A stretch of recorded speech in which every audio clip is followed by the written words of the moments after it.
Okay, we're ready to start the meeting. So welcome to the joint meeting of the Cotati City Council and the Cotati Community Police Advisory Committee. So we'll start with a call to order and a roll call first of the City Council. Councilmember Savage, Here. Councilmember Ford, Here remotely via Zoom. Vice Mayor Harvey, Here. Mayor Lemus, Here, thank you. And then we'll go to a roll call of the Community and Police Advisory Committee. Chair Lawton, Committee Member Williams, Committee Member Richardson. Thank you. Okay, thank you. And just as a reminder, Councilmember Ford is participating via teleconference today. So we'll start with public comment. Pursuant to California Government Code Section 54954.3a, members of the public wishing to address the council may do so at the beginning of the special meeting, and such comments shall be limited to the special meeting topic of today. So we will start, I have some cards here. We'll start with Mr. Barrich.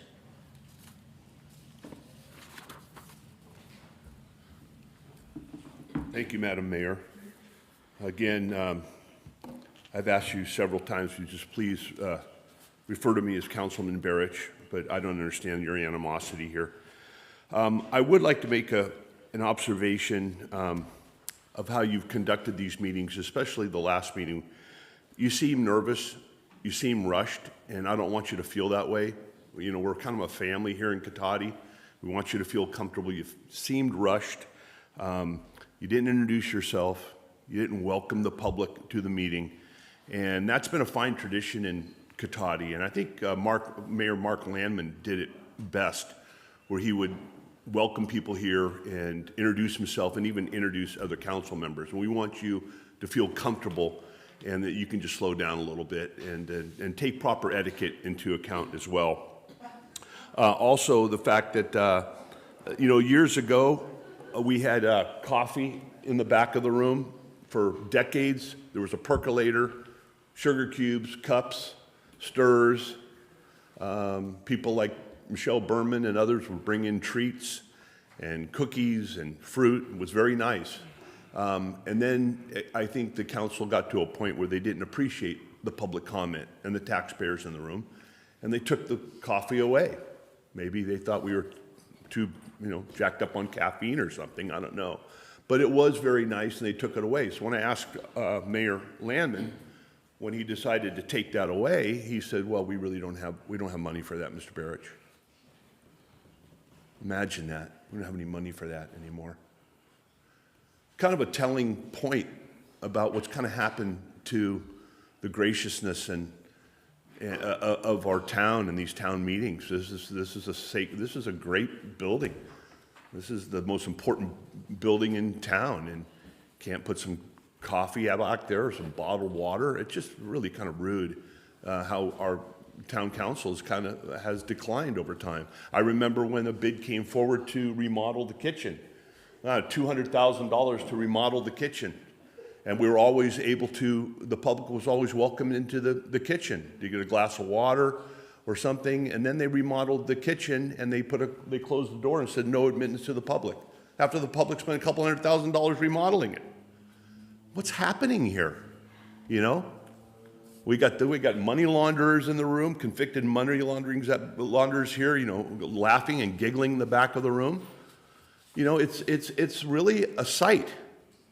Now they'll come forward tonight and they'll promote their woke agenda, coming from a place of conviction with the FPPC, and you will take their comments with full respect and honor, and I think it's very telling. Okay, so I have, Alexa Chipman.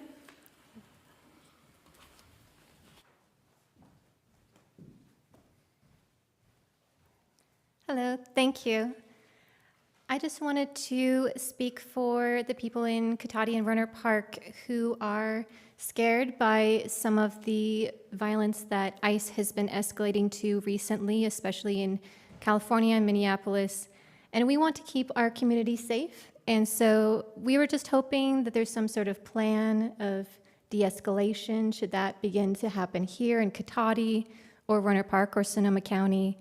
And just thank you so much for your help of hopefully protecting our community, all the residents, and we hope that we can trust you to do that. And thank you so much, everyone. Okay, thank you. Roberta Teller?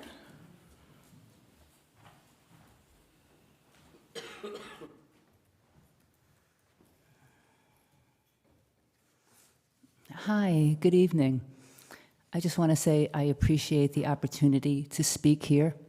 This is my third time, and I've always felt very welcomed into this space.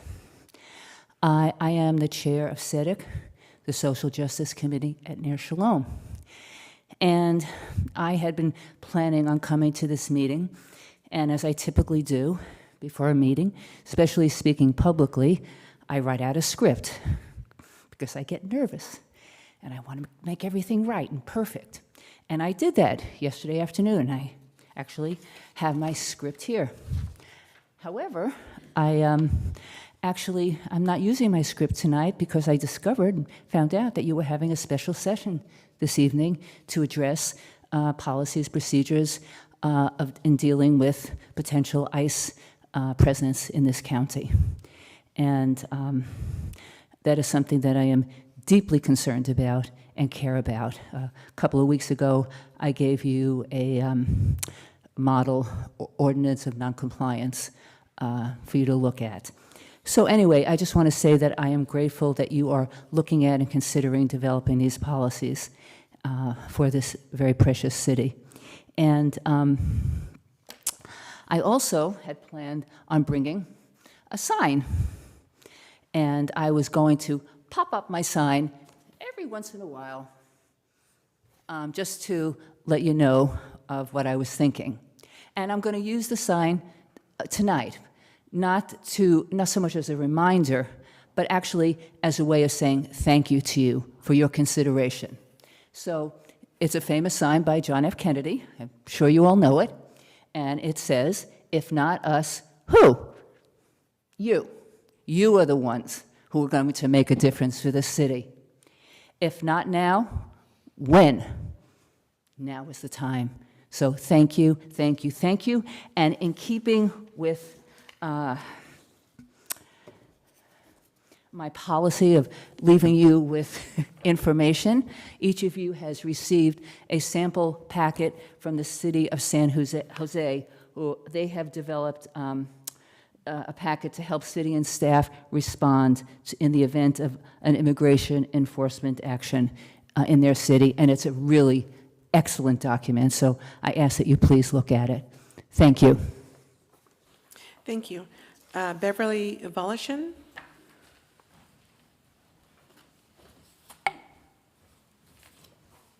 Thank you for this opportunity to address you. I'm also a member of Congregation Ner Shalom. I'm not a resident of Cotati. I'm next door in Petaluma. I'm so glad you're considering a draft ordinance for protecting immigrants. It is important, the one you're looking at is important as a model, not only for protecting immigrants and people who might be thought to be immigrants, but also, and crucially, it's important for resisting an authoritarian takeover of our nation, which is already underway. So this is something that touches all of us, and thank you for your consideration. Okay, thank you. Next, I have Adrian Lobby.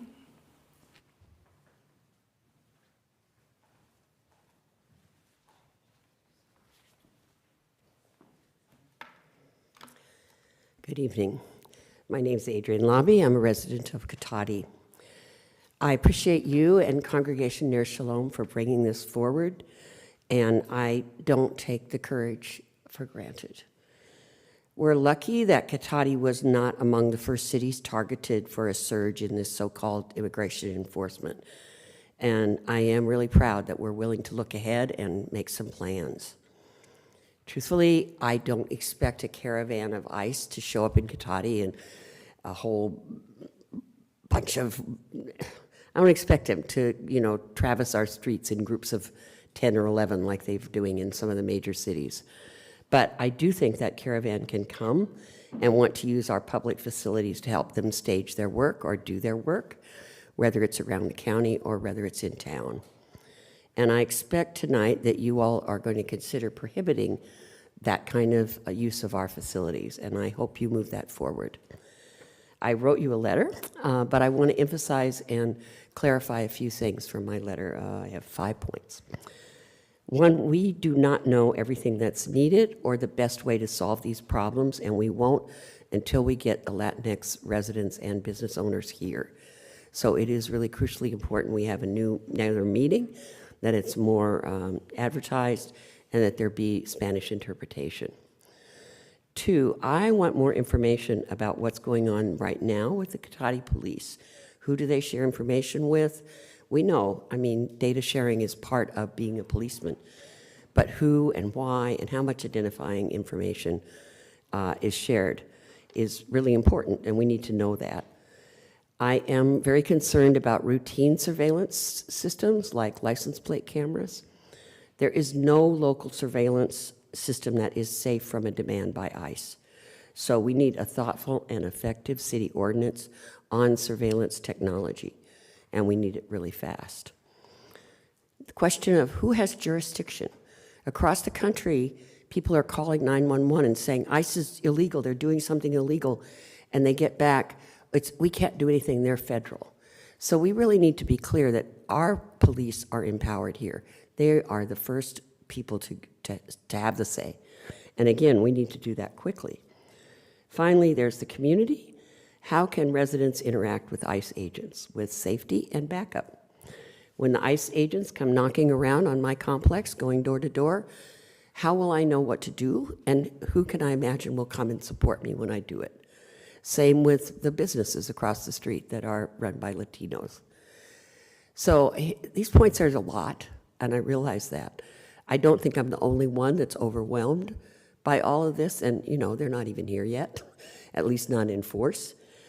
But I think we're stronger and better when we're together. So I ask you not to let this be the last time we get a chance to really talk about this in depth.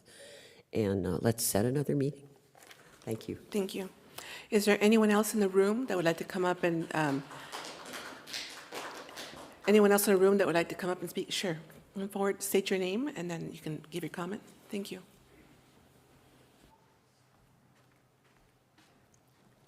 Hi, I'm Pana Lassi, and I live here in Cotati, and my daughter was born and raised here, and she is obviously a citizen, and she's brown, and she works a lot of construction, and her boyfriend too, also, born here in Sonoma County. And I want to just ask, is it too much for me to hope that my police department here in Cotati would protect my daughter if ICE came and was aggressive with her and throwing her around? Is that too much? I feel kind of emotional about it. It's scary. And so I just wanted to bring that into the room. Thank you for listening. Thank you. Anyone else in the room would like to offer a comment? Please come forward and state your name before your comment. Thank you. Hi, my name is Lori Ann Barber, and I live in Cotati, and I want to appreciate this joint meeting and the opportunity to make a comment, and I want to also appreciate the people that spoke before me. I would second many of those comments, particularly Adrian's. So I'm not sure that I have a lot additional to add, but I want to say that I would hope that everyone can feel safe in Cotati, that the staff, the residents, the police would all be working together to keep us all safe, that we would the police would be encouraged not to cooperate specifically with federal agents, to focus on their own jobs and protecting the citizens of Cotati. I think it could be really valuable if there was some kind of alert system that the city had to let residents know if federal agents are in the area, and to emphasize that the ICE or other federal agents should not be allowed to use Cotati public facilities. So I think those are the main points I wanted to make. I'm grateful to be a citizen of Cotati and have you all working for me and to be able to speak. Thank you. Okay, thank you. Is there anyone else in the room that would like to make a comment on this topic today? Go ahead and come forward and state your name before you comment. Thank you.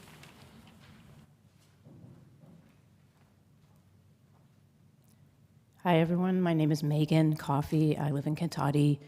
I just found out about this meeting at the last minute, and I apologize. I was late, so I don't even know what I missed, but I did hear a lot of really great points.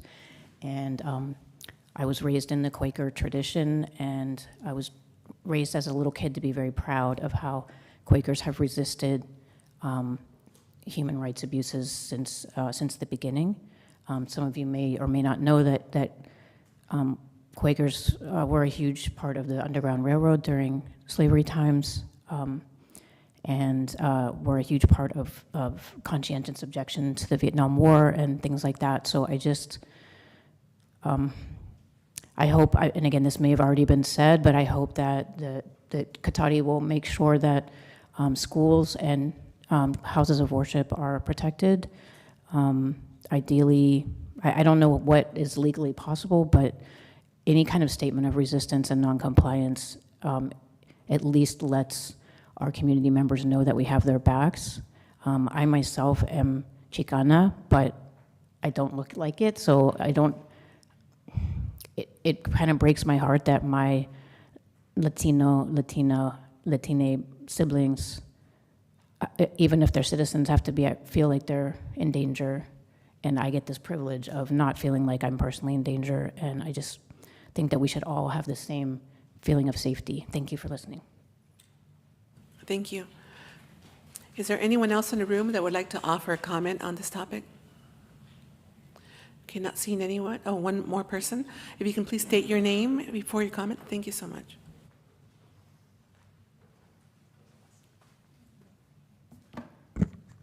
My name is David Ergo, and I live in Cotati. And I echo a lot of the concerns here. I even echo some of the concerns with what it's called woke. There's some legitimate things going on there, I believe. But my concerns are especially informed by a former ICE attorney, Ryan Schwank, who was in training.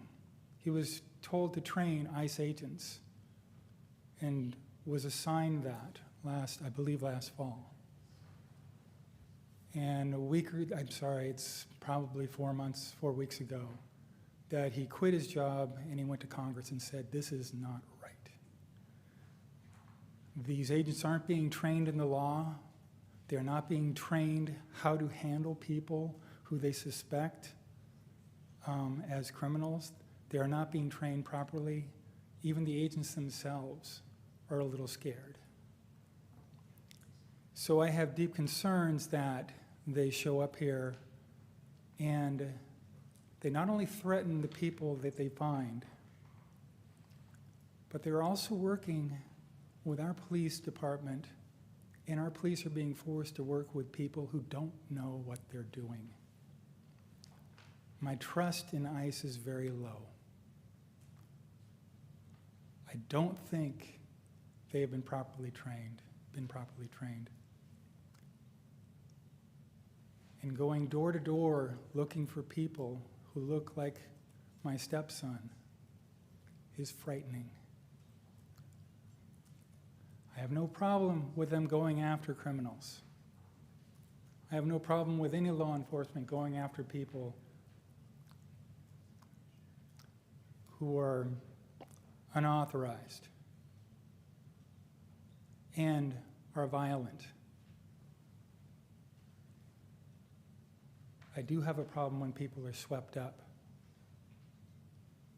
and stopped in ways that, and taken away in ways that I wouldn't have imagined 5 years ago. Being loaded up and taken out of state into concentration camps, denied their habeas corpus rights, denied their right to an attorney. That's not okay. So whatever policy you come up with protects our police force, protects our citizens, and protects people who are here who are not violent to the full extent of the law. Thank you. Okay, thank you. Is there anyone else in the room that would like to make a comment on this topic? Okay, we'll go to online, to Zoom. Thank you, Mayor Lemus. Speaking to our Zoom attendees, if you would like to make a public comment on this item, please use the raise hand icon. The first hand is from Lori. You have the floor. Hi. My issue with all of this is the Police Commission, Advisory Commission, they had a great conversation. Chief Simmons was displaying all of this. And the emphasis was the Police Advisory Commission was more concerned with local issues. Why are we spending so much money to have this meeting when people didn't even attend the Police Commission? That's where this could all come up, and found out what steps have been done. And Ben Ford puts it on keeps doing you can't keep catering to these groups and ignore the needs of the rest of the city. We don't have senior citizens. We don't have anything. It's 91 pages of Damien's agenda packet for this meeting. At $100 an hour, you've got the attorney probably making $200 an hour. You've got police chief making, I don't know how much, but I get your point. But we shouldn't have these national issues become more important than the local, what the residents are paying, what we're using our tax dollars for.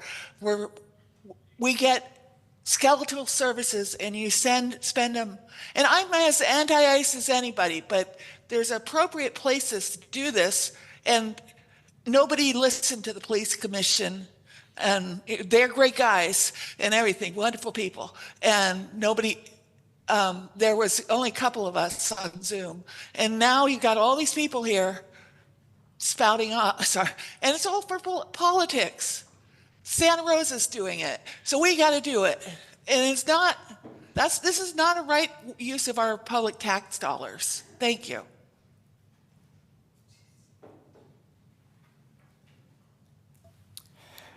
The next hand is from the call-in listener, last 4 digits of the phone number. Oh, the hand just went down. If you'd like to make your comment, please put your hand back up. We will go to Rhonda Findling for now. Rhonda, you have the floor.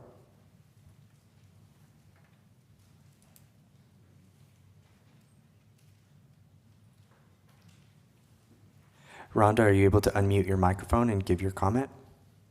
Thank you. Sorry. Thank you for letting me speak. I'm also a member of Ner Shalom, and I very much support a local ordinance protecting the local community from any ICE incursion. I think it is very much a local issue everywhere in this country.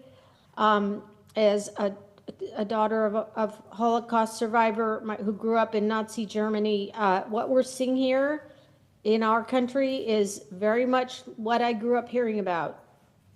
And it's frightening, and it is affecting everyone. And there are people living in utter terror right now. in every one of our communities in this county. So we owe it to them, to the people in our local communities, to speak out against, and for the Cotati City Council to pass an ordinance. Thank you.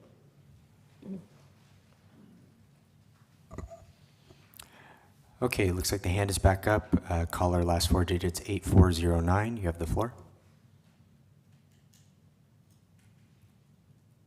Hello again. I'd just like to say that you're not running this meeting appropriately. The public comment section is not for the regular agenda item, which is what you've been taking comment on. Also, Mr. Ford, attending as a teleconferencing person, there are certain regulations now within the Brown Act that you have to go through as a council to approve Mr. Ford attending as a teleconferencing participant. I'm surprised you don't know the Brown Act. If I have to get the code to send it to you, I guess I can do that. Maybe your legal counsel can, she might know the Brown Act, but I doubt it's a fairly new section on teleconferencing. It takes up quite a bit of the Brown Act. And I'm going to save my other comments on the agenda item for the agenda item. Thank you very much.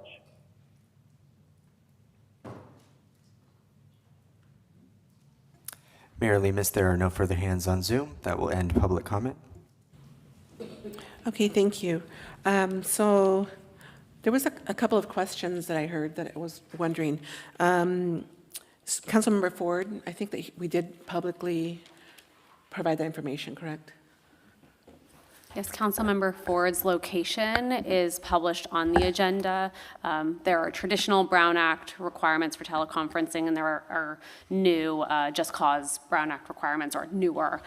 So Councilmember Ford is attending under the traditional Brown Act requirements with the location of his attendance on the agenda, and that location available for public comment as well. Okay, thank you.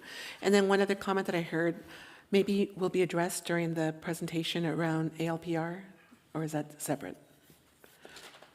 I would recommend that we just go through the presentation, and then I think that'll probably, I'm sure it'll come up in the course of the conversation, yeah. Okay, thank you. Yeah. Okay, so now we'll go to the regular agenda item, which is a summary of local government policies to address community safety during immigration enforcement actions and recommendations for local policies. So I believe we have a report on this. Thank you. Yeah, we do, Mayor. Thank you all. So just quick context, at the March 10th City Council meeting, the City Council requested that staff research policy options to maintain the trust and protect community safety before and during immigration enforcement operations, and bring back options for discussion at the next City Council meeting, which is tonight. The council also at that time requested staff look at the Denver policy that was mentioned during public comment and review. If possible, the proposed ordinance by the Sanctuary Coalition of Sonoma County. I will note, though, that staff was not able to find a ordinance from the Sanctuary Coalition of Sonoma County. So we won't be talking about that tonight. But then also, finally, the City Council requested that the Community Police Advisory Committee join the City Council in a joint discussion if members were available. So that's how we have the joint meeting tonight. That's the short history of how we came to be here. So as staff was looking to put together this item, we basically started with sort of what kicked off this national conversation, which was the immigration enforcement actions that happened in Minneapolis. And then sort of we looked at that, and then we also looked nationally at some of the more higher profile. Denver was mentioned earlier, but there's also Chicago. There's some other higher profile cities that have done things. And then in different states with some slightly, with some different contexts in terms of state laws and so forth. And then finally we narrowed the context to California and the California laws that govern how we operate. And then the Bay Area, and then finally Sonoma County, and then recommendations. So I'll just run through those and hopefully not try to belabor anything too much. So everyone, I'm sure, is aware of Operation Metro Surge, which was the incident or the operation that that occurred in Minneapolis.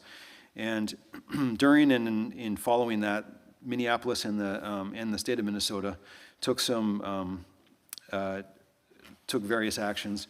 The mayor of Minneapolis issued an executive order trying to limit use of city-owned properties such as parking lots and garages.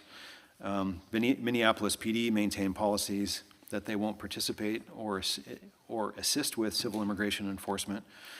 Although other agencies in the state of Minnesota did have something called a 287G agreement, which is deputizing local law enforcement. I'll get into that more later. The city of Minneapolis, along with other cities in the state, sued the federal government alleging a violation of the 10th Amendment. That, of course, as all lawsuits go, that's going to be probably going on for years. And then legislative and protective measures that they took, including they've been attempting to call Minnesota a sanctuary state, although I think at this point no legislation has been signed into law. There have been some legislative efforts to prevent immigration enforcement at what's deemed as sensitive locations, like schools, hospitals, churches, that sort of thing. And then, and this predates the latest actions that we're all here talking about, but in 2023, Minnesota enacted legislation allowing undocumented residents to obtain driver's licenses.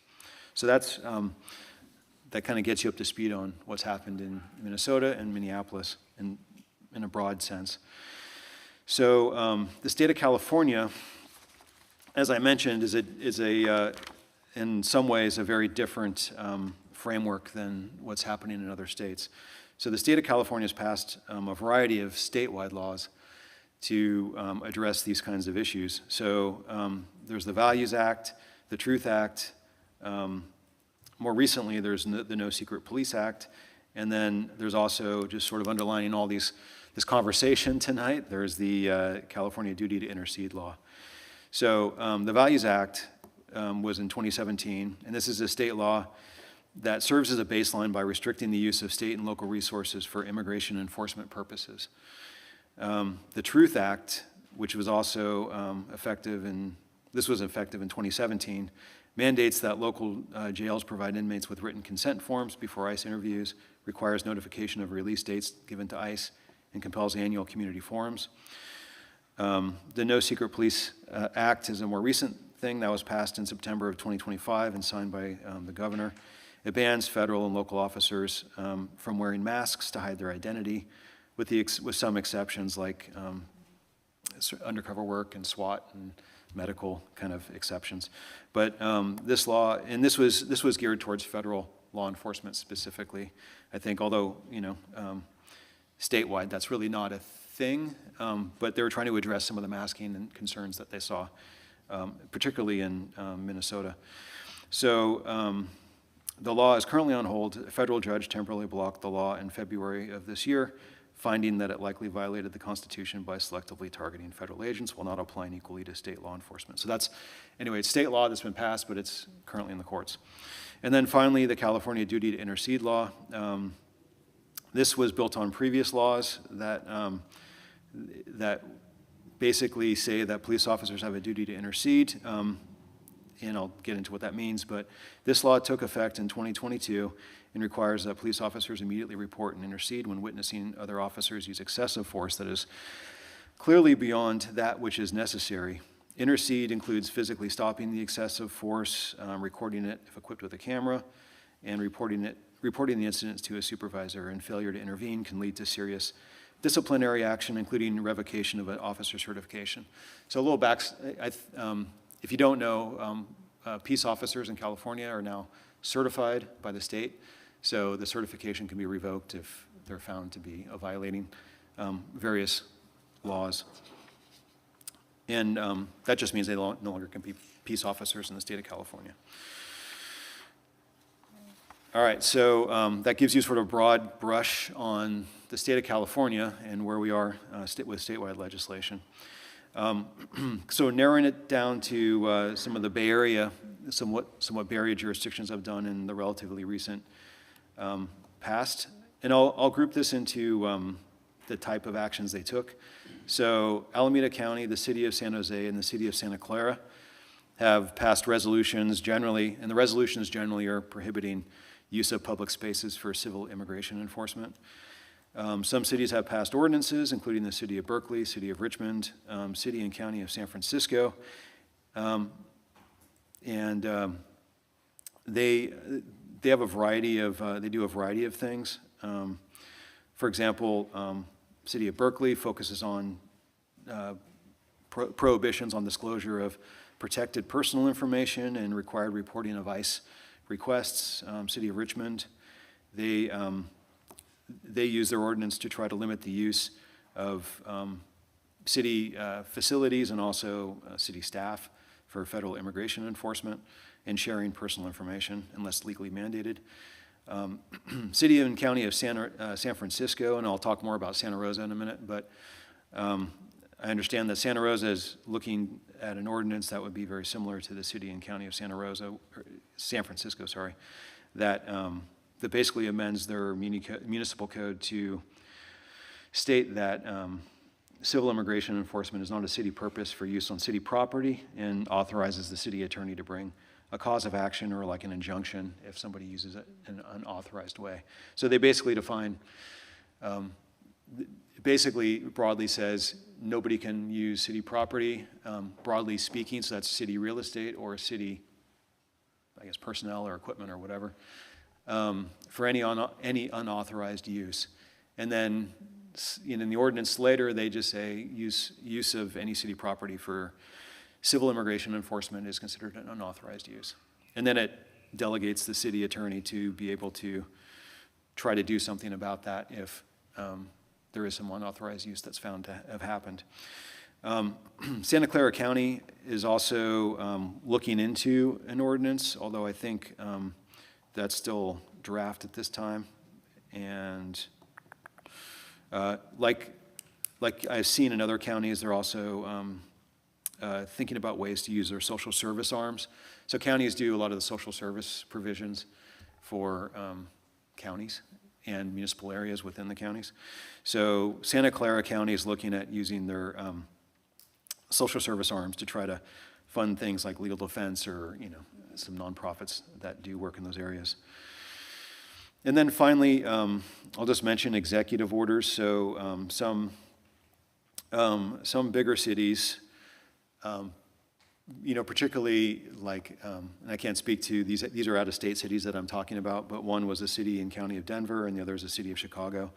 They have, so their structure is different than our structure, but their mayors are delegated authority to do executive orders. And the city of Chicago had the mayor there issued an executive order to try to restrict use of city property for immigration staging, processing, and then other protocols for their police department. City and County of Denver, they basically did a very similar, their mayor passed or signed a very similar executive order. And all right, so that brings us to Sonoma County. And the staff is aware of some jurisdictions in this county that have done something in this area. So I'll just list what those are. Well, first of all, the jurisdictions are the County of Sonoma that has done various things, the City of Petaluma, the City of Santa Rosa, and I won't discuss it in detail, but it's our understanding that the City of Healdsburg also joined the lawsuit against the federal government regarding its sanctuary city policies. I'm not aware of any specific thing that they've done other than join the lawsuit. So in Santa Rosa, in 2017, the City of Santa Rosa declared itself an indivisible city, and more recently joined this lawsuit I mentioned against the federal government, challenging the designation of sanctuary jurisdictions. In February of this year, Santa Rosa adopted a resolution urging Congress to reform federal agent conduct regarding transparency and identification. And as you probably well know, Congress is in the throes still of debating this, tied to a budget bill about trying to have Congress, who has oversight over ICE and these federal agencies, to mandate some additional, like I said, transparency and ID type requirements. And then currently Santa Rosa is proposing an ordinance, actually it's on their agenda for tonight, which, as I mentioned earlier, follows at least what was proposed, follows the San Francisco model to try to limit access to public property. But obviously it's unknown at the time of this report what the city council there will do, or if they'll adopt that, some version of that, or won't adopt anything at all. I don't know yet. But basically, as I said earlier, they just create a general definition of what city property is, and they just say any unauthorized use is not allowed, and they say that use of city property for federal civil immigration law is not a city purpose. There's no, in the Santa Rosa ordinance that's being discussed tonight, there's, unlike some of the other examples sort of in the Bay Area or out of state that I mentioned, there's no signage, noticing, reporting, or any requirements like that, but it does authorize the city attorney to bring injunctive or other civil relief, essentially code enforcement against the federal government. So Petaluma, they passed a resolution in 2025 supporting SB 54, which was one of the California laws I mentioned earlier, but also reaffirming police policies. They're reaffirming all their existing policies in that they would not hand over undocumented immigrants to federal authorities unless a serious crime has been committed. Basically, reiterating all of their current policies and state laws. And then Petaluma did also join the lawsuit against the federal government to challenge the designation as a sanctuary jurisdiction. And as a side note, it's interesting. Apparently, after a Petaluma meeting, there was some conversation about immigration or sanctuary jurisdictions, and I understood that the federal DOJ gave them a call the next morning after the meeting, so they are watching, which was kind of surprising to me that they'd have the time to do something like that, but apparently they are. County of Sonoma. So in 2025, the County of Sonoma adopted a resolution to affirm its commitment to immigrant and civil rights. And then, so more recently, the County of Sonoma formed what they call a Supporting Immigrant Communities Ad Hoc. And this is an ad hoc committee of the Board of Supervisors. And as of the last update that I'm aware of in the end of January of this year, the ad hoc had met 8 times, and there was various things that they've been working on. So one is support for immigrant communities county-hosted website. And this is the public website that was created to provide information to community members on legal and social services. And we do, by the way, in our website, we do link to that county website, which is the aggregator of all this information. They've developed employee protocols and guidance for ICE interactions, as well as training. They've created some delineation of public and private spaces. I think this is more for staff, like in city facilities, city buildings, what are public spaces and what are private spaces. They do say that they regionally have been coordinating with the 12 other Bay Area counties. They're also, and this is the Department of Emergency Management, so they're developing a local immigration enforcement response plan. This isn't publicly available yet, but basically it focuses on what the county would do in the event of large-scale immigration enforcement events, but it's my understanding that it's primarily geared around social service response and support for affected communities. So trying to help communities recover after something like traumatic, if something like Minneapolis were to happen, or a large-scale event. They did look at, they explored an urgency ordinance around officer ID and masking, but when the state passed SB 627, they deemed that no longer needed, so that was shelved. They developed a potential policy to prohibit immigration enforcement activities on county-controlled properties, and basically the county passed a resolution in January of 2025, basically saying that the county and county staff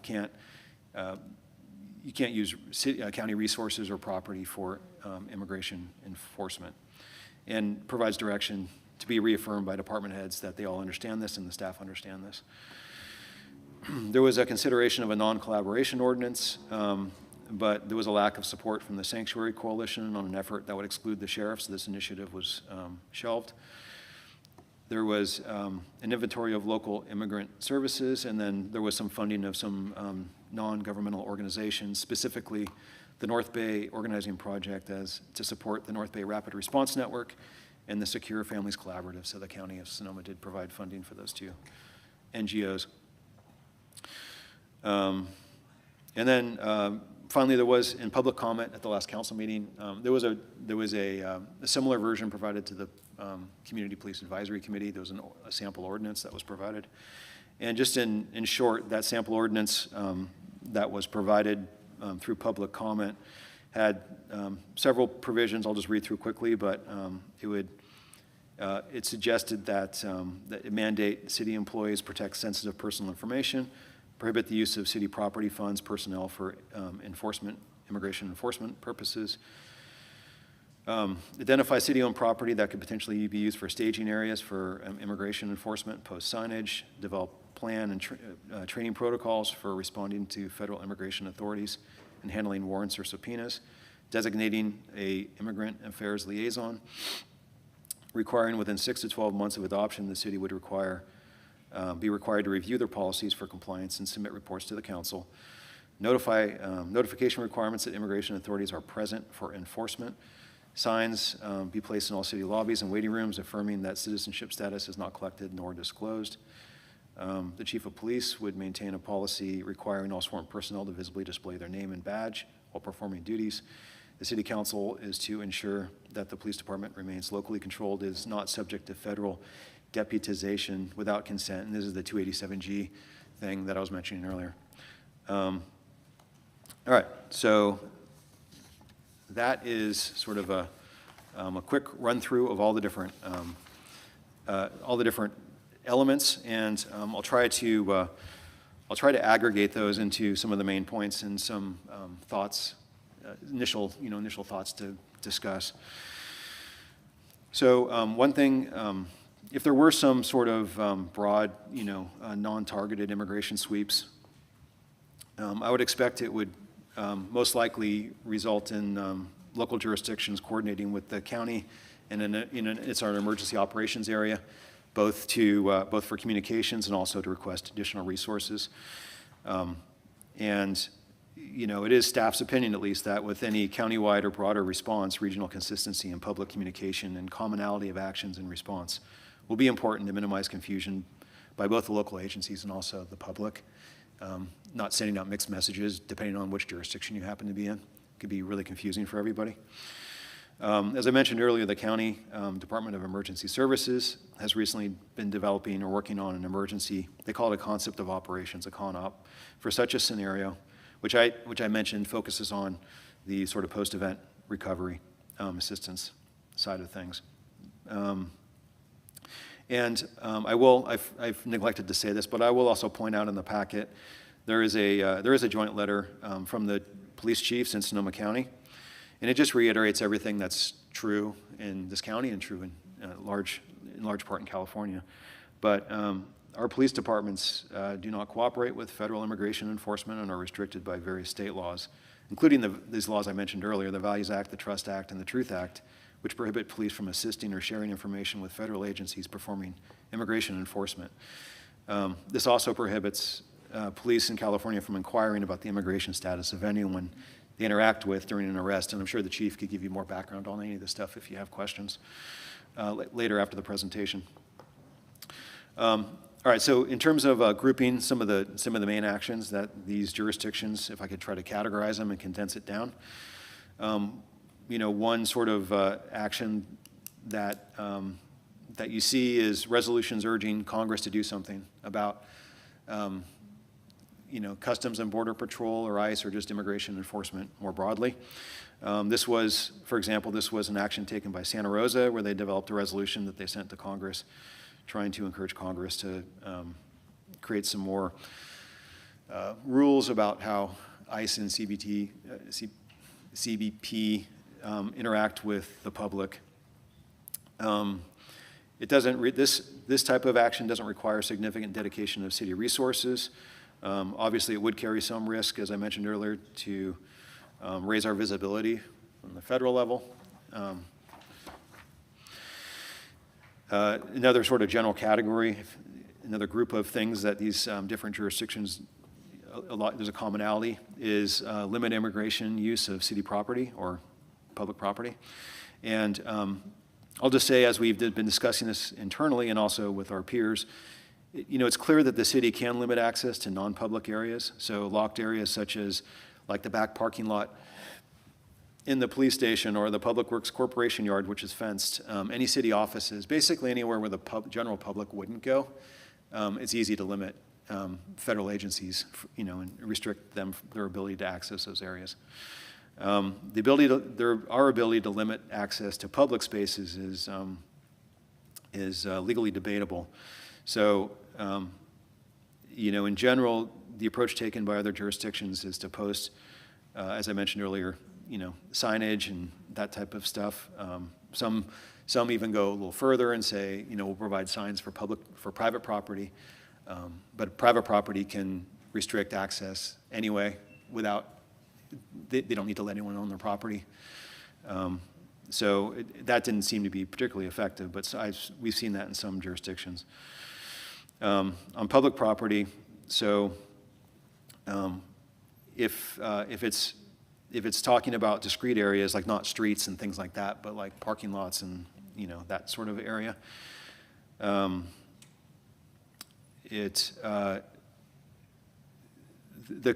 issue that comes up in that conversation is that these areas are accessible to the general public, so it's just really unclear how any city or county or whatever could limit immigration agents when they couldn't limit anyone else from those areas. And there's a whole lot of legal questions around how you would do that. It seems to be untested legally, and it does seem to be, at least from staff's perspective, pose a lot of problems legally.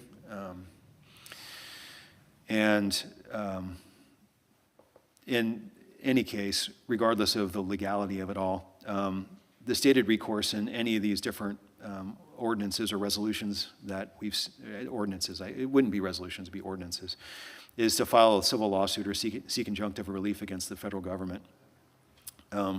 One thing that would be clear is that would be a very expensive endeavor to try to sue the federal government to find out if it's legal or not. And another approach, as I mentioned earlier, and this is the approach like the County of Sonoma did, which is a resolution prohibiting the use of county resources and property for immigration activities, which doesn't have that legal issue, but also sends a clear message both to the staff in case there's any doubt, and also to the community if there's any doubt that there would be no use of any city resources on any sort of civil immigration enforcement. All right, so another general category is restricting disclosure of personal information. So in general, the city doesn't collect personal information except for the police department. They collect some personal information. And some limited information is collected for water and sewer accounts. But in all those cases, this information can't be released to any third party, including the federal government, except for with a lawful purpose. As I mentioned earlier, the state has very broadly construed laws that doesn't allow local police departments to work with federal immigration enforcement. So I know I've seen that in some other contexts, but without a valid court order or otherwise required by law, it just can't happen. So at least it can't legally happen. City protocols for response is another sort of general thing that I guess I'll just say that, again, the police are prohibited, from assisting federal immigration, but we do have a duty to intercede if our police witness excessive force being used. So in significant immigration actions, so our police may be called out to keep the peace, particularly when you have a situation where you have angry crowds gathering, something like you saw in some of these events in like Minneapolis. And for a small police department, it would be challenging. It would be challenging to, depending on how depending on how something like that's constructed, it would be challenging to, given the other law enforcement needs going on in the community, to do like every single incident, unless it's a broader incident, we'll be there anyway. But it would just take some more thought if that was something the council wanted to look into more. But there are some implementation issues that would have to be thought through. Reporting and transparency is another sort of general category. So Berkeley's an example here where any request from immigration be documented and reported at the next city council item as an informational item.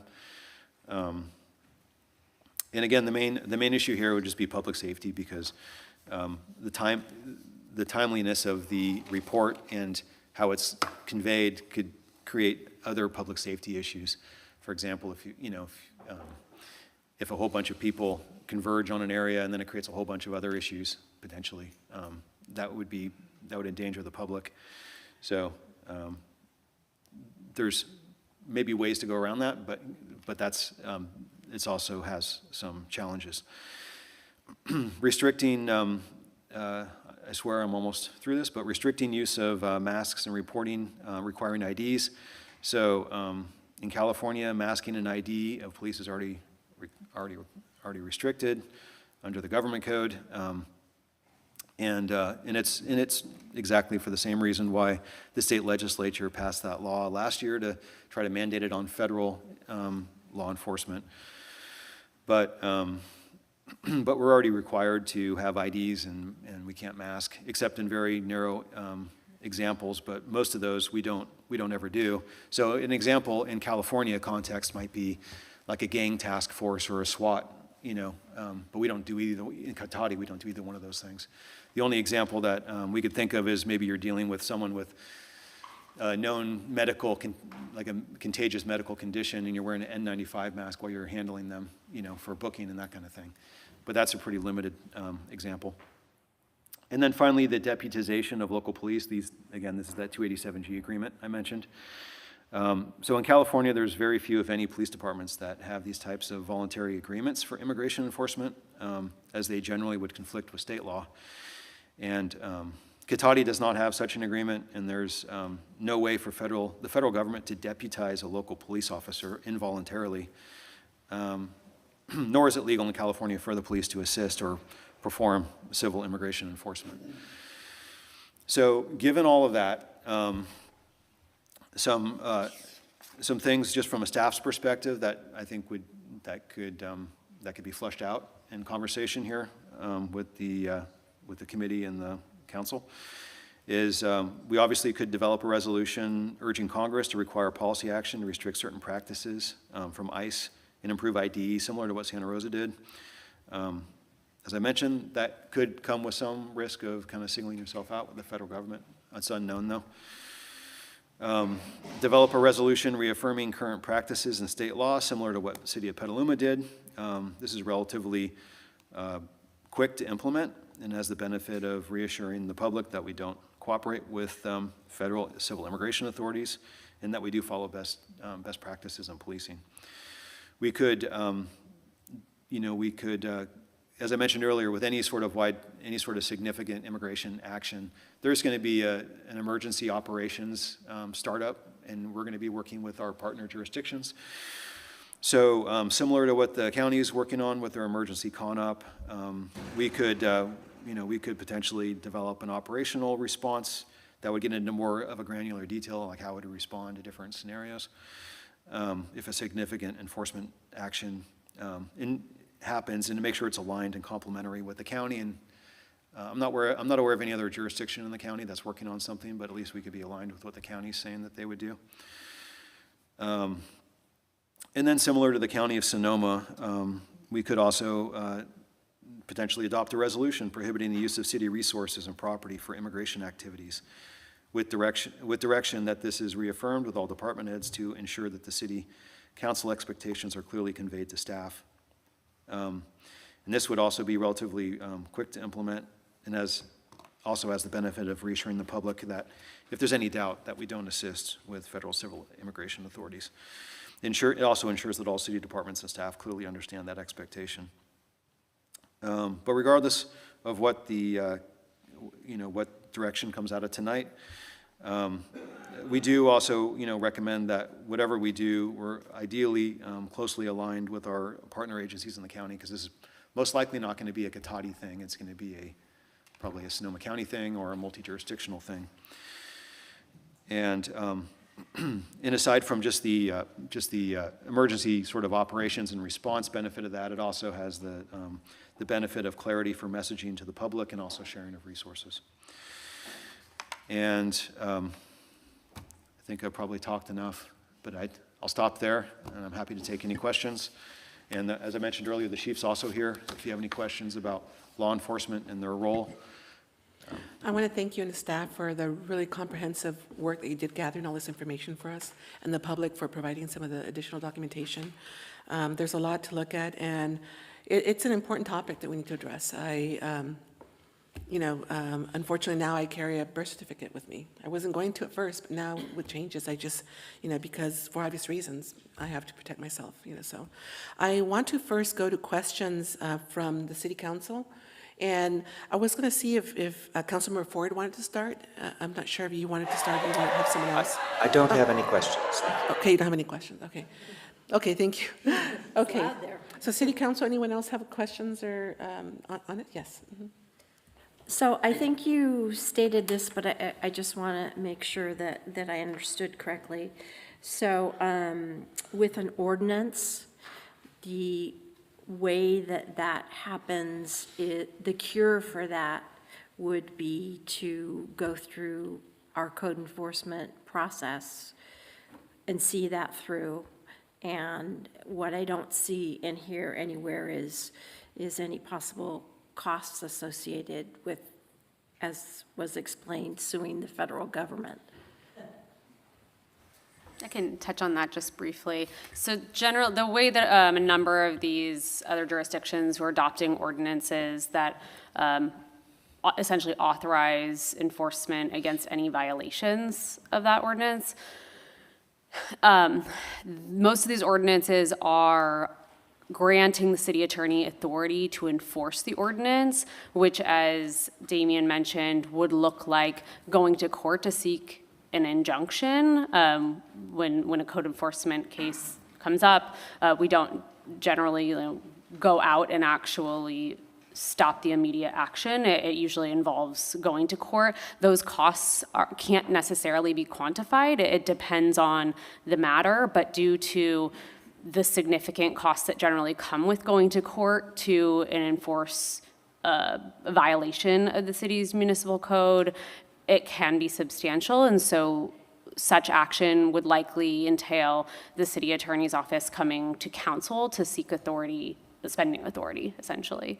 At this time, we don't have kind of an estimate of costs for each action. I'm not sure if we'd be able to really quantify that, but we can attempt to if that's the direction that council and the commission kind of ask us to explore. I would caution that oftentimes injunctions can lead to longer litigation. It's not as if it's a kind of one-time matter.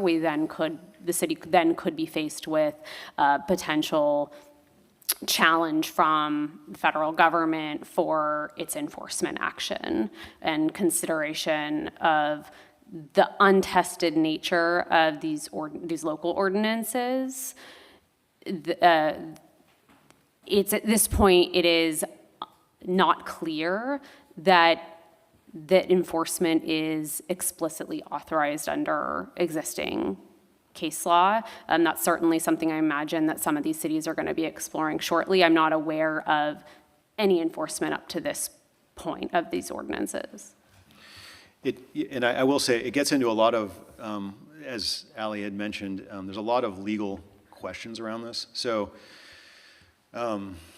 it certainly could be, it could be construed potentially as, inhibiting law enforcement, federal law enforcement action, and they could prevail in that sense.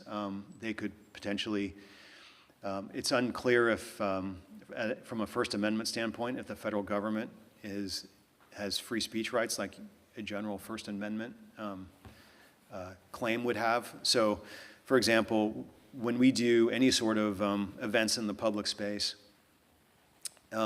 there's all sorts of objectionable groups out there that the community doesn't want to see, come to, public parks or public parking lots or wherever, and you can't just exclude certain groups and allow others. So that would be the First Amendment claim. And then there's the supremacy issues around the federal government's role in immigration versus local jurisdiction. So there's a lot of that's basically the nutshell of the concern, is that it's not at all clear that we'd prevail, and it would probably take a lot of time and a lot of city resources to try to find that out.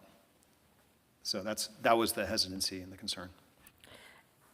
And along with that, what is a typical timeline to even get something like that to even be looked at, should you file something like that?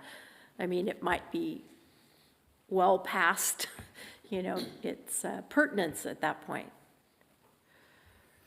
Yeah, I mean, injunctions can, if urgent, can be obtained quickly by a court. But to your point, sometimes these actions are momentary. They take a few hours where, let's say immigration and customs enforcement comes on to utilize city property they set up kind of camp to move forward with enforcement in a city parking lot. That might only be the case for a couple of hours. By the time we get things together to go to court to seek an injunction to prevent that conduct, the time has passed. So I do anticipate that a lot of these ordinances that are being adopted that haven't been enforced yet, that likely lack of enforcement is either because ICE has not appeared or they have not really had the opportunity to seek enforcement. Thank you. Any other questions?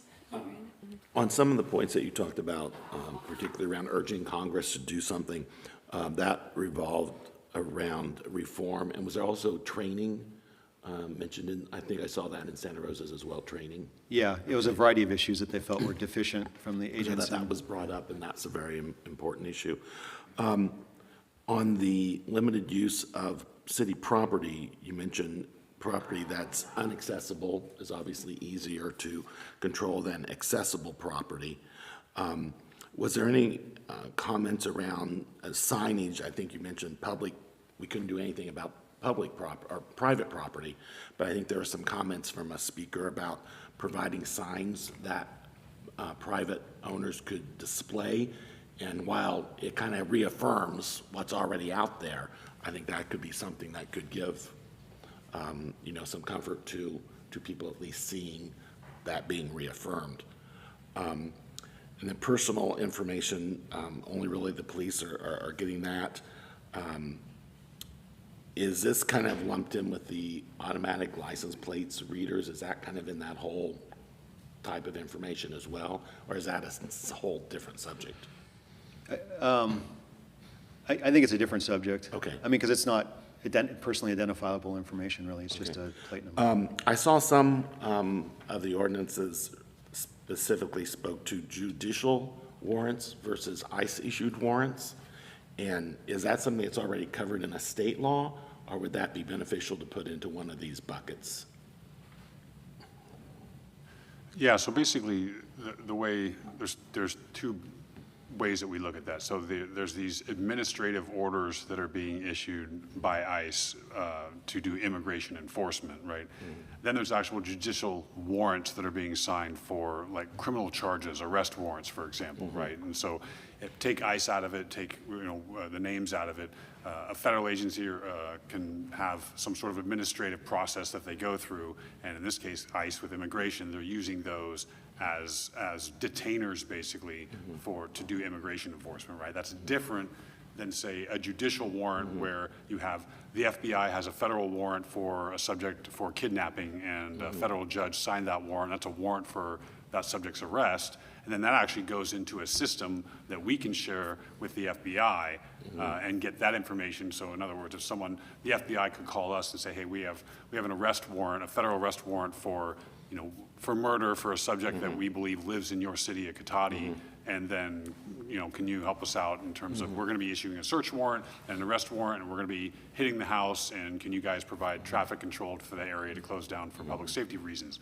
That would be, an example where potentially a local agency would work with a federal agency, right? But that's different than this whole other immigration enforcement conversation, right? So I think that distinction is very important to make, where there are times when a local agency may interact with a federal agency, but those are during criminal arrest procedures associated with signed warrants by judges. And so that's, absent that, then, the devil's in the details. So these are just kind of scenarios I'm throwing out, but those are, we wouldn't otherwise be dealing with a federal agency in any other, and really in any other example, especially here local in Cotati.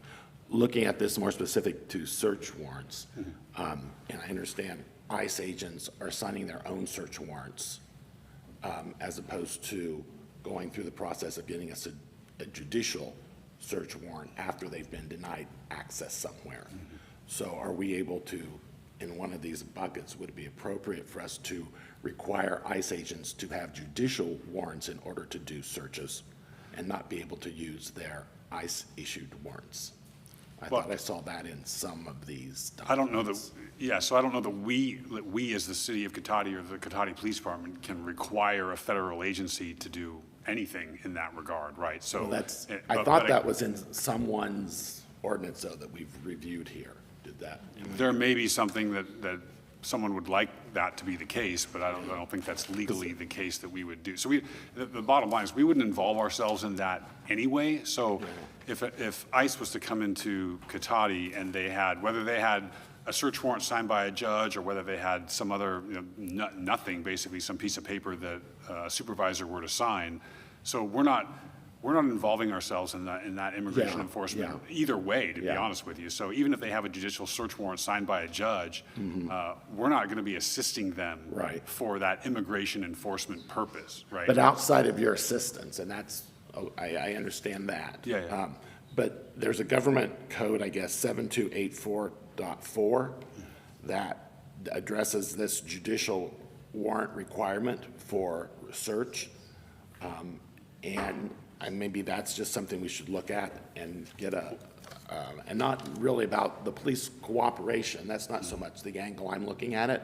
I'm just looking at it more that, if an ICE agent shows up to search someone's house and they don't have a judicial warrant, our ordinance would say they can't search that house without a judicial warrant. Does that make sense? It does. Then it's a matter of the enforceability of that, and now we're going back into, those sorts of situations. But I mean, the Fourth Amendment is the Fourth Amendment, so a judge needs to sign an actual search warrant, absent, say, probation or parole terms and some other exemptions, to enter someone's private property. For example, a piece of paper signed by an ICE supervisor saying, yeah, you can go into this house would be potentially a violation of the Fourth Amendment. And that's what, from my research, that's what I understand they're doing. They're using those instead of judicial warrants, and the layperson probably wouldn't know the difference between the two. But the conversation around what's enforceable, what do you litigate, what do you do injunctions against, I think that it's important to look at what we can reaffirm that's already, in law or in our other ordinance that would give comfort to people and call out to people what is already existing protection and thought that we have, and then add on to that, what would be appropriate from these other buckets that Damien has gone through. But I think this judicial warrant on that government code 7284.4, seeing if that would be appropriate to fit into one of the buckets might be beneficial as well. Okay. Thank you. So before I ask questions, I'll ask the commission if there's any questions on the commissions. Anyone on the commission have a question? Does anyone have a question? Sure. You turn on your.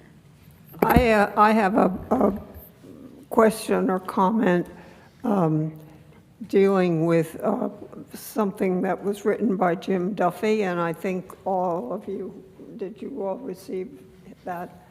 At the beginning, he's talking about surveillance by the federal immigration agencies, and that they have been exploiting local databases with information that municipal agencies and police departments have collected. And I was curious as to how ICE gets hold of that information, if that's, something that's done locally and is not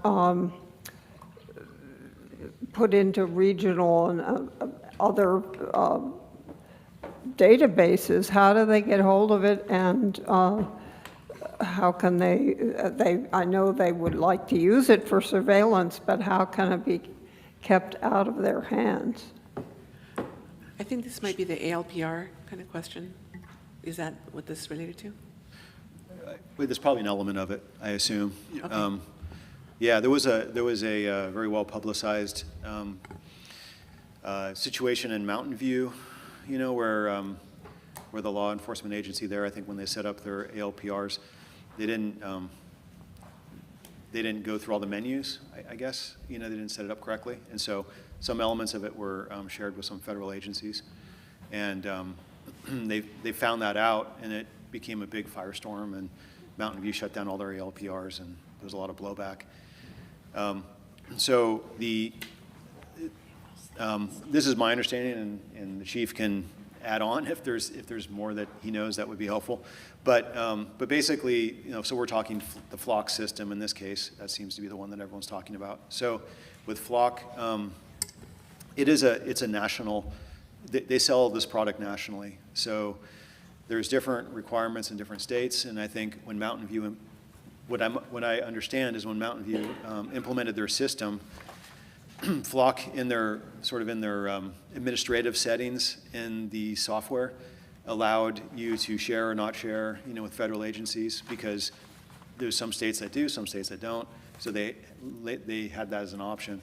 But I think, particularly in the wake of the whole Mountain View debacle, Flock basically disabled that entire panel for California agencies, and so you can't accidentally share license plate information. So there can't be a user error or whatever happened in Mountain View that can't repeat itself in a California agency. So at least with regard to Flock, that's the case. With regard to other, I assume what was being referred to as police databases. I don't know how any federal agency would get access to that without permission. Yeah, I'll speak to two pieces. First about the Flock piece. So the issue that happened in Mountain View happened well before we were even adopters of Flock. As you know, we're recent adopters of Flock. We just put those cameras up a few months ago. So as it is and when we first started, so California agencies cannot accept or initiate sharing data with other states outside of California or at the national level, to include federal agencies. The toggle, it doesn't even exist. So even if you have a California agency that wants to do that in Flock, it doesn't, and we talked about this at the Police Advisory Committee meeting that we had last time, that you literally can't do it within the system, right? So when I look at my system, even on the screen, I can't accidentally press that button, or I can't have a staffer that would accidentally, or an officer that would accidentally press that button and enable that, right? So that's kind of the basic answer for it. So in terms of ALPR data and sharing ALPR data with ICE or any other federal agency, we literally just cannot do it, and we don't do it. And so that's why it doesn't happen, right? And so, sure, could any system be hacked and some weirdness happen? I don't even pretend to know what scenario would exist in that regard. But just like any other system that a police agency has or any other agency has that they use, that system it's audited, it's logged. We go in there for law enforcement, local law enforcement, criminal purposes, not for immigration enforcement or any other reasons. But in terms of the concerns about sharing, the whole system in Flock is disabled for the national lookup component of that. So I want people to just know that that feature exists, and we don't, so we don't do it anyway as a, just because that's our stance, but one of the reasons that at least we have the confidence in the system is that the system doesn't even allow for those mistakes to happen at least at the staff level, or that any of our people would make that sort of mistake. Okay. That's the ALPR section. The other part of it you mentioned about other data systems. So ICE has their own databases that they use at the federal level that I don't even pretend to know what access they have about different people in this country and whatever their immigration status and that sort of thing. We don't have databases that are looking into people's immigration status. We don't share that information with ICE or anything to do with immigration. So it kind of falls into the same thing. And as the city manager mentioned, on a number of different laws in terms of what we can and can't share information with ICE or for any other immigration purposes, that we don't do that. So the bottom line is we don't cooperate with ICE for immigration purposes, and that includes the sharing of personal data of any of the databases that we have that we access, again, for local law enforcement or for state criminal purposes. Yes. A follow-up question? Yes, go ahead. Chief, it was my understanding that we don't even ask people their immigration status. Yeah, that's that correct. I mean, okay? without sounding like I'm minimizing it, we don't care what someone's immigration status is for purposes of the job that we do.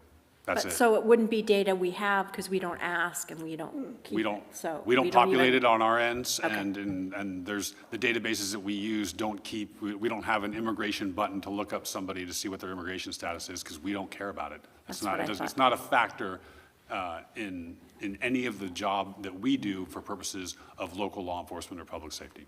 Thank you. Any other questions from the commission? No? Okay.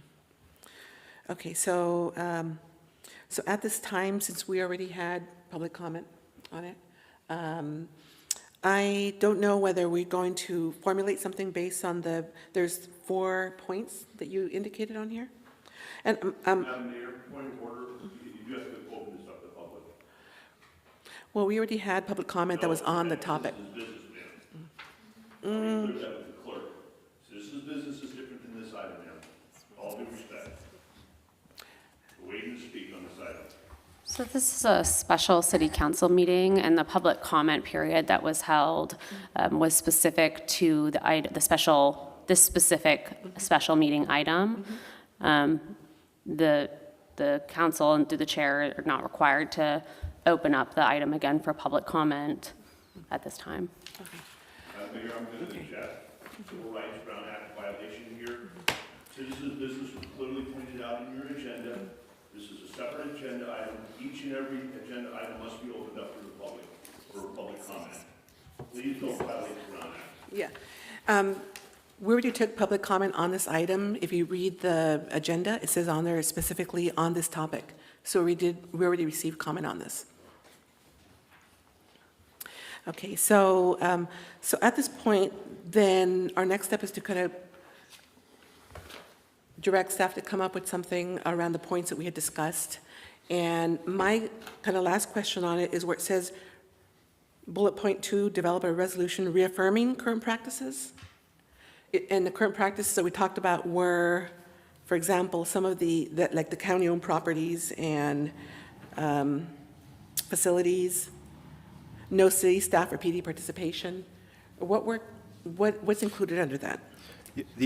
So the suggestion there from staff was, in the city of Petaluma approach, they basically say that it just reaffirms all of our, basically all the current practices, both at a state level and the local level. It could also include the 4th bullet, which is the County of Sonoma, where they're basically saying, the council, by resolution, is explicitly prohibiting the use of any city resources in case there's any doubt. A lot of the conversation has been around law enforcement interaction with ICE or immigration, but obviously there's a broader context here. So if there's any, if there's any doubt, and if the council wants to send a clear message that it's not just the police, but the city of Cotati as a whole, and all the Public Works Department, the, city administration, the Water and Sewer, Finance Department, none of us, including the police, right, would outside of what's, required by law or a court order, legally binding court order, we wouldn't be working on any sort of immigration issue. Okay. Right, so it could be two separate things, they could be a combination thing. So based on our conversation today and the information that was provided, will staff provide a resolution for us to review prior to approving it? Yeah, sorry, I didn't say that more explicitly.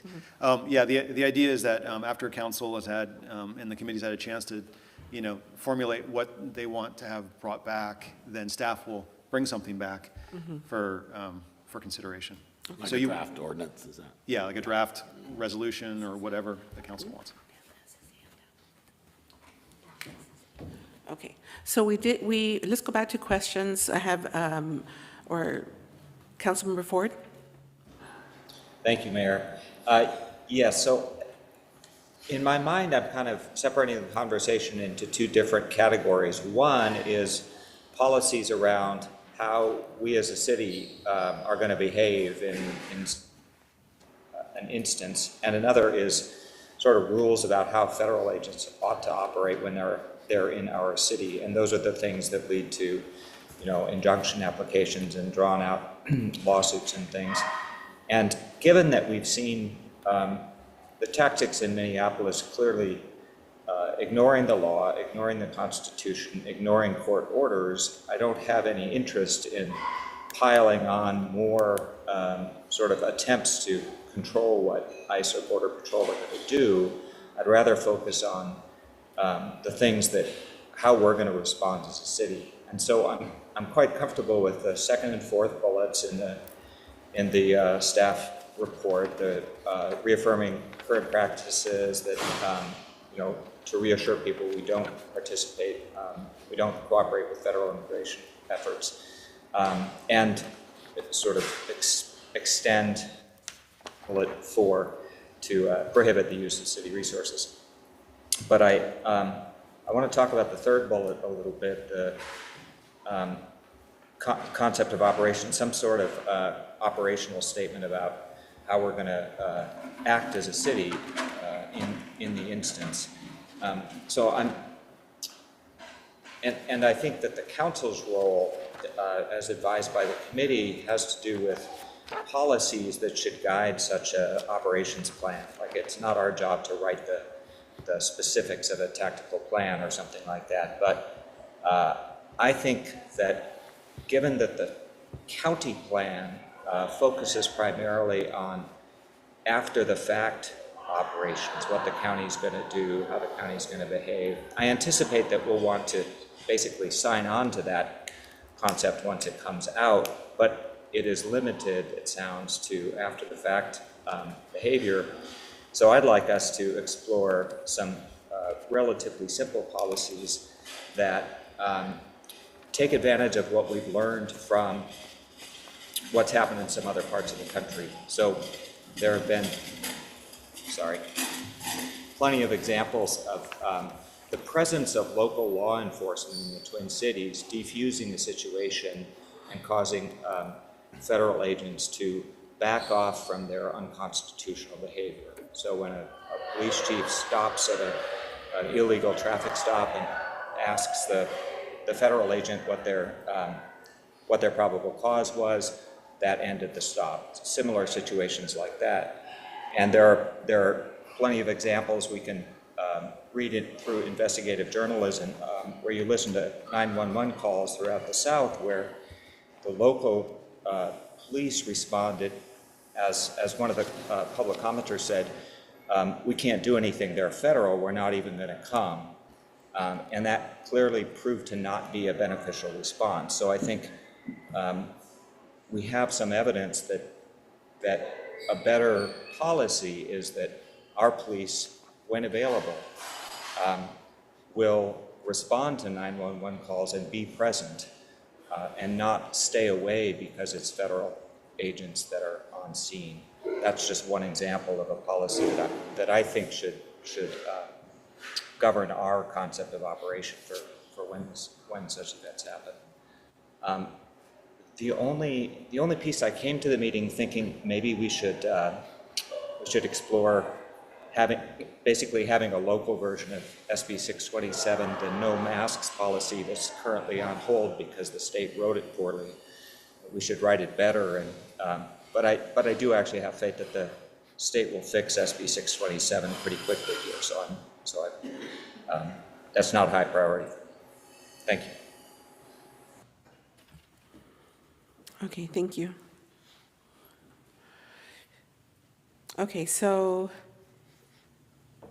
as far as the CONOPS, then what I'd heard from Councilmember was asking the PD to kind of respond and just kind of observe. Is that similar to like where it says about not intervene, but kind of like observe and intervene? Record?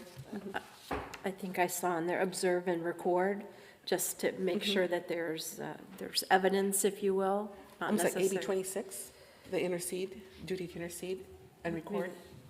Sure, yeah. So I think just for some clarification, showing up and recording and then this issue of interceding are kind of two different things. So the interceding was more like, for example, if we're on scene and we see an egregious use of force, that we have a duty to intercede and try to de-escalate and stop that use of force from happening, right? So that's more in that context when you hear that terminology, right?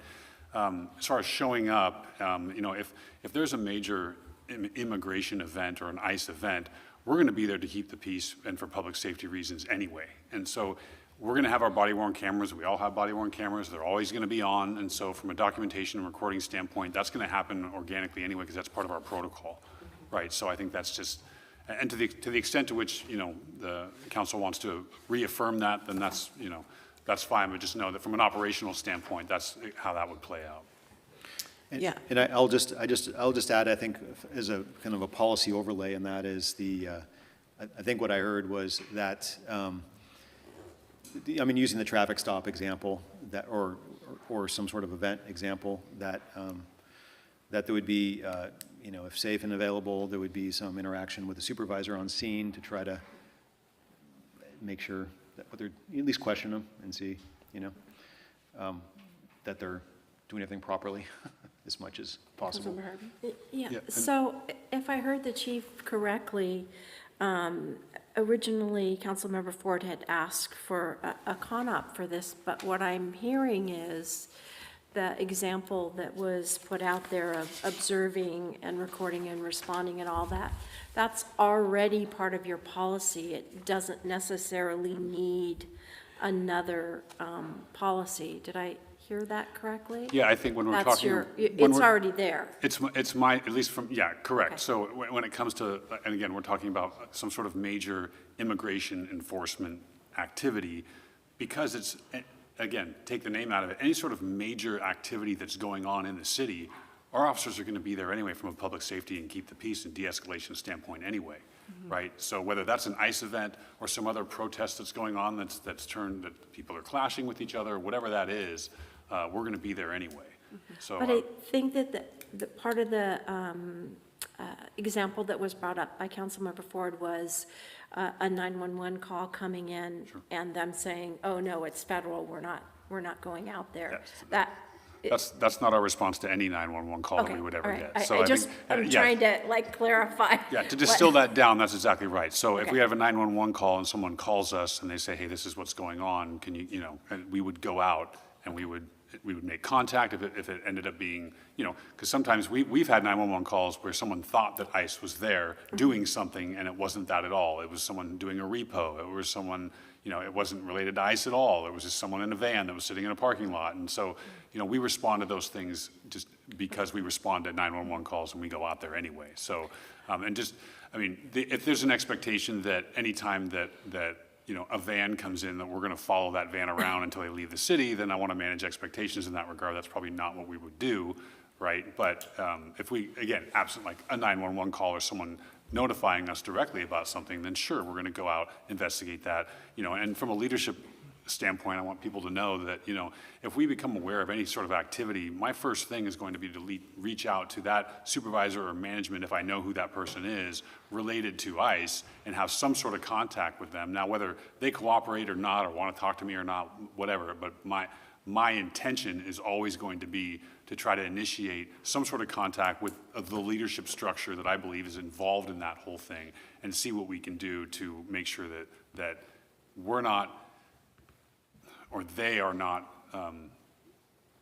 doing what they're not supposed to do, I guess is the nice way to say that, right? So, and telling them about whatever, ordinances we may have, and whether they decide to follow those ordinances or not, and then, then we go a potentially legal route, but again, knowing who's involved, who's there, documenting that.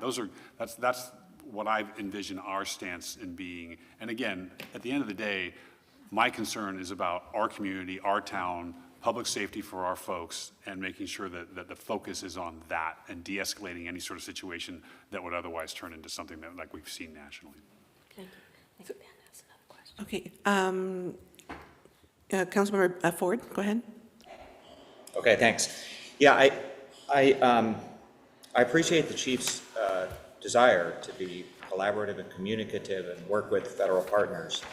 And I hope that he and other chiefs in the county in their consortium, which I really appreciate, have made contact with local law enforcement that has faced some of this behavior, because they do not act like the chief is portraying it. They do not respond, they do not talk, they do not alert local law enforcement when they're coming, they don't respond to local law enforcement requests. So I feel like we're beating around the bush by talking about we're going to call them and talk to their leaders when their agents have been told they have absolute immunity, they are not subject to local laws or restraint, and they are clearly violating constitutional rights. And so I think by saying we will be there to keep the peace and protect public safety, we're not getting at the heart of the issue here, which is whom are we protecting from whom?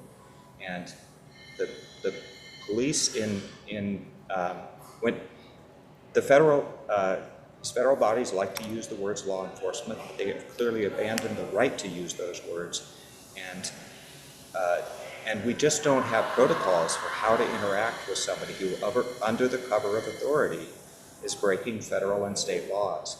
And I know the chief likes to cite the duty to intercede and that will come into play, but he's clear that that's in an instance where there's a clear sort of excessive use of force. In the example, for instance, where somebody calls 911 and says, somebody's beating down my door, they say they're ICE, they claim they have a warrant, but it doesn't look like the warrants that, that the local nonprofits have told me to look for.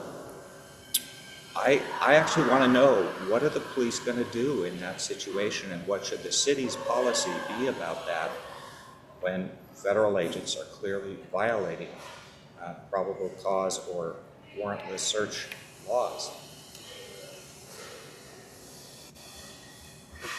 If I can just respond to at least a piece of that. Okay. The one concern is that, our officers aren't schooled on federal law, right? So if the expectation is that our officers will show up and try to interpret federal law that's going on, whether that's an administrative detainer that's going on with ICE or something that's written on a federal code or some sort of federal, search warrant, like in the example that I talked about with the FBI coming with a search warrant to get somebody who has a search warrant or an arrest warrant, for example, for murder in our town. Like, my job isn't to interpret that search warrant, right? That's their search. We wouldn't be serving that search warrant. I wouldn't be trying to interpret that search warrant, right? That's a federal warrant that's issued by a federal judge for a federal agency to serve, right? So I just want to make sure that to be clear about that part of it. But at the same time, in that scenario, if we get a 911 call and someone says, hey, someone's pounding on my door and we don't know if this is ICE or we don't know if this is, someone trying to rob us, and, there's people that pose as law enforcement, and then they say, we see this all the time, and they'll kick in the door and say, police, police, police, when they're intending on robbing them, hoping to kind of disarm someone from, the victim that they intend on victimizing. But in the event, that we would go out to that, we would go to that call, right? And then we would make contact with, say, for example, if it's an ICE agent, and then we would know or we would try to figure out, okay, hey, do you guys have a search warrant? What are you doing? And have those conversations. But at the end of the day, then we're documenting that and then probably bringing that back to either a federal supervisor. And again, I'm under no illusion that any of those people are going to cooperate with us at any percent at all. But then that's when we go back with that information, we talk to the city attorney, or we figure out if there's some sort of legal process by which to go through whereby that federal agency potentially violated the Fourth Amendment rights of that individual. So we're a conduit for that, to bring that back to potentially for some sort of suit, or bring that, put that into the system in some justice system where we're a conduit for that communication. If that answers the Councilmember Ford's question, or at least in that scenario. Yes, well, I think the situation, like the federal immigration, and the municipalities, that line is just really difficult to kind of determine. But I think collecting all the information, like the chief said, I think collecting all that information, the film from the body-worn camera, asking questions when it's a 911 call, and all that documentation. I'm not sure, but I think that given the context of that, I think it would be good to include it as a reaffirming current practice. If that's your current practice, that you will, if you get a 911 call in that situation, record the information, take all the information. I'm not sure as far as, I think that Councilmember Ford has another question. Did you have another question? Your hand up? Well, I put it up before you just said that, so if I could do thumbs up, I would have, and it would have been I would like to see our resolution reaffirm the reaction to 911 calls and resident distress that the chief just outlined. I'm comfortable with the response that he outlined, and I want us to say that as a city to our residents. Yes. Okay, so any comments on that, or do we have, is there any questions from staff, Damien, on that, just kind of reaffirming that information?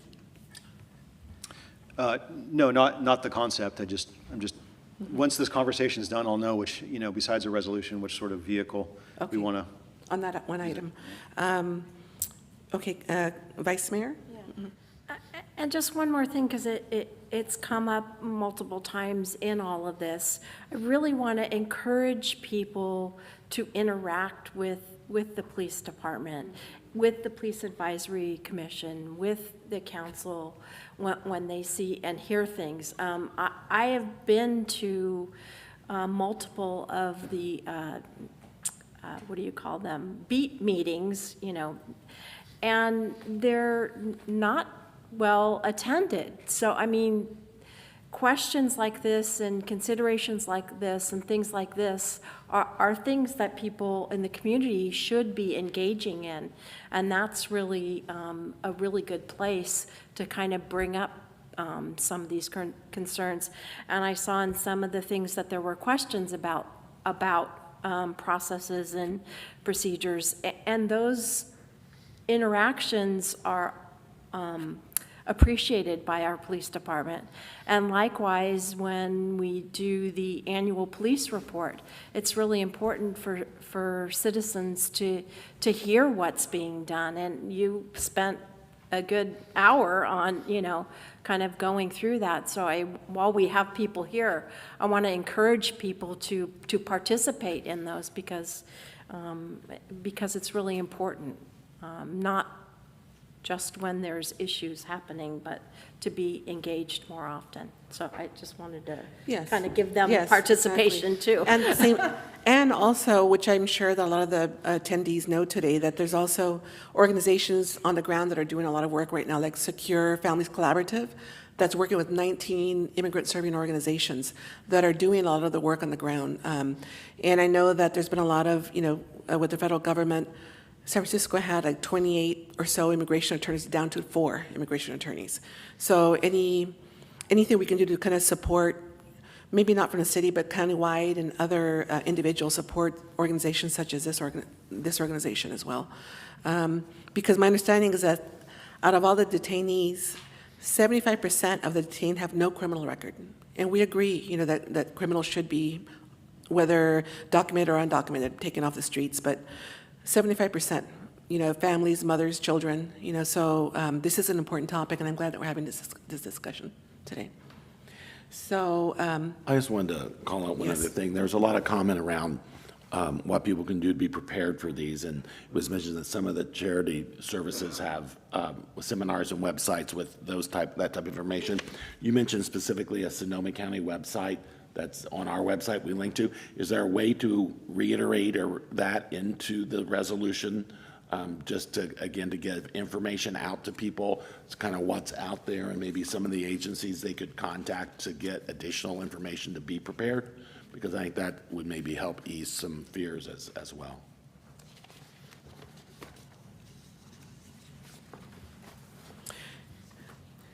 okay, so then, so we talked about all the kind of different elements, and we agreed on some of the points to include, and we gave additional information on what to include. So as far as this is a discussion with a recommendation, are we looking for a recommendation now or not until we have additional information?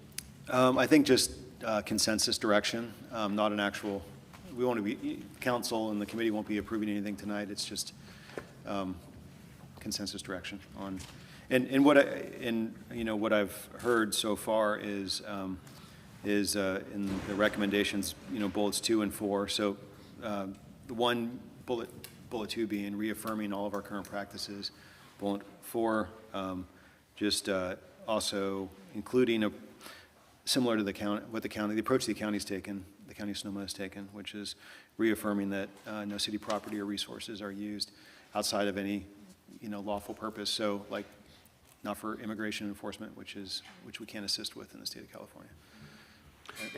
And while there are certain things in ordinances that would require an injunction to actually, take to that next level, I think it would be good to have some of those don't do this type of things or else, even though we may not ever do the or else. I think if you just call out, that it's not something we want them to do, that will give some comfort to people. I don't want us to leave out all the don't do this just because we don't think we would ever issue an injunction. Does that make sense? Yeah, I think in a real scenario, there's going to be probably, if it's a repeat of anything similar to what we saw certainly in Minneapolis, there'll be plenty of opportunities for both civil and criminal charges to be brought against probably different, there's a lot of different potential scenarios there that would present themselves, and we can cross that bridge when we get to it. So I have a couple just real short things. If I like what San Francisco did, it's very short. They just amended one of their codes. They just added in there for civil immigration. You can't use these or do something. It was really short and simple. What we have to be careful is if we say any federal agent, the scenario that the chief said, if FBI is coming in here for child trafficking or anything like that, they should be able to use our facilities.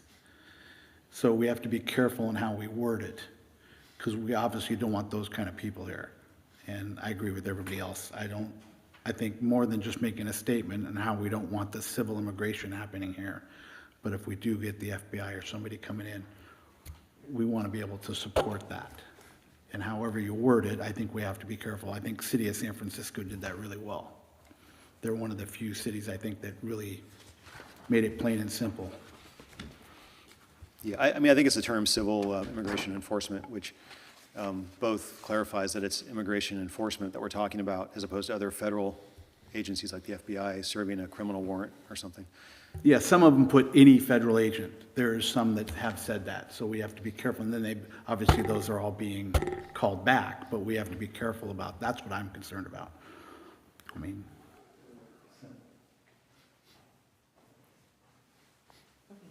Vice Mayor? Do we want to also have in there that we'll kind of wait to see what the county is doing with their CONOP and stay kind of along with that, so that when they have something, we can join in, or whatever the terminology is, we can see if that works for us? I think so, especially because there will be some maybe communication plan in there that would be Yeah. useful to the cities. Yeah, I would expect a communication plan for sure. And we would want to plug into that so that, So for that'd the be benefit of the public, that we're communicating consistently and clearly across Across the jurisdictions. region, yeah, okay. I just, that aspect of it, I thought Yeah, might it's be important important. to have. Okay. Okay, so I think we've given information, and now at this point, is there a recommendation to make, or we kind of, we've given you enough information? Just unless there's more comment from the committee or the council, I think I got good direction for coming back. Yeah. Can I ask one more question to the chief? Just so everybody can, what control do you have over federal agents coming in here? Well, when you say control, I mean, if they're When they going come to come in in with here, a they're going to lawful- come in here. It's If FBI or anybody comes in here with a lawful warrant, what control do you have over them? if they have a lawful warrant, then they're going to be able to execute the lawful warrant at their discretion. So, Okay. and the only thing, obviously, that's where having at least the attempt at coordinating with those agencies, if nothing else, for intelligence purposes, so we know as much as we can to prepare for that, even if they're being uncooperative, like in a nice situation. I don't think people understand that we don't have any control over them. Right, right. So a lot of this is obviously reactionary, but we want to plan as much as we can ahead of time so we can, again, then defaulting to public safety purposes and doing what we can so we're properly prepared and then ultimately de-escalate the situation if we can. If it ends up being these kind of horrible scenarios that we're seeing, nationally. But yeah, ultimately, and again, there's plenty of other federal agencies that have nothing to do with immigration enforcement at all, right? And so, again, but our focus is local criminal public safety. That's it. So even if for some reason the FBI or the DEA were to come in and say, hey, we're doing immigration enforcement on behalf of ICE or something, we're not going to cooperate with them. So it has to do with the immigration enforcement component of that is what I think what we're talking about here. And I think that's what San Francisco did well. They worked with DHS and everybody and put the specific wording in it. They're really simple. I think other agencies are getting too convoluted with it. Just put the simple wording in there and we don't have to do anything, but we want to. Okay. Okay, so any other comments? Okay. All right, so I think we've kind of given our input, and we want to thank you, and we'll look forward to reviewing that in the future. So the next item, was there any information received after the agenda was posted? Yes, thank you, Mayor Lemus. There were 2 written public comments received prior to the meeting, as well as some written comments delivered by some of the commenters in the audience. So everything is available here in print in the chamber tonight. Thank you. Okay, thank you. Okay, so with that, we're going to adjourn this meeting, and we're going to take 5 minutes, and then we're going to return to finish up the rest of the previous meeting.